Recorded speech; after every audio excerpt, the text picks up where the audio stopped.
Hello, Smoky Valley. Today is September 21st. It's good to talk to all of you again. I don't think we've put anything out since we've started the school year, but things are going as well as can be expected.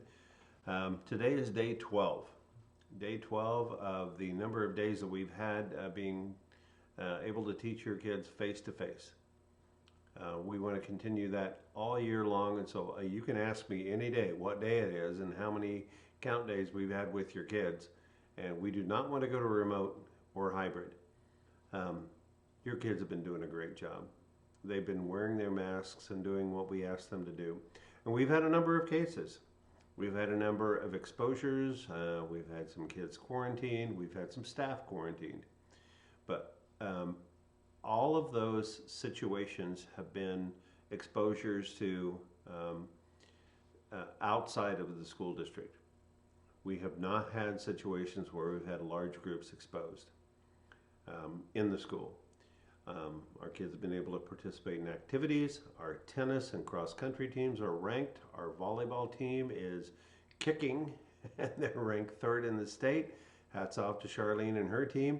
Hats off also to the high school football boys who had a great victory on the road at Hillsboro Friday night. And if you haven't seen that, you might be able to pick that up on YouTube or at smokyvalley.live.org, and you can watch that game again. It was a great game to see. 38-36 was the final. It came down to the wire, and our boys pulled off a good one.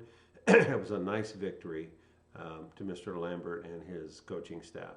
Speaking of activities, Beth Ferguson, our rec director in the community, is going to be offering some opportunities for our young people to participate in activities in the fall, and those will be all outdoor activities, flag football and volleyball. So if you feel comfortable with that, we're going to be promoting that a little bit to get the kids outdoors. Outdoors, remember, is much safer than indoors. Let's look at where we are with the number of cases. Kansas hasn't been doing very well. McPherson County has not been doing very well. They have numbered from 20 to almost 40 cases a week. The last couple of weeks have been 38 and 38. So that's not been great.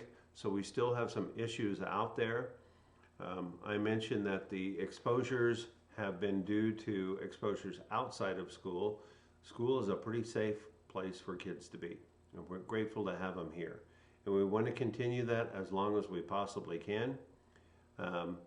But just in case, like today we heard of an incident that Abilene Public Schools have shut down for 2 weeks, or at least 2 weeks that I know of, but the entire school system closed because of some cases, maybe one on the volleyball team, which would be 40 to 50 girls, and another one in another situation. So large groups of people have been possibly exposed. That wreaks havoc on a school district. We may be in that situation. Tomorrow we may have one. The next day we may. So later this week you will see on our website our schedule of the remote learning from Soderstrom, from the middle school, and from the high school. You want to take a look at that, and you will also be receiving, parents, you'll be receiving a document of a list of assurances that you will provide.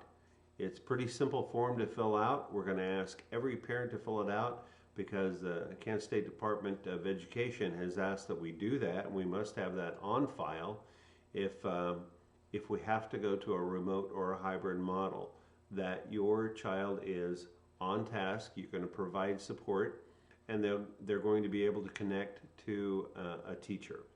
So you can sign that electronically. You're going to be getting an email if you have a student or students in class.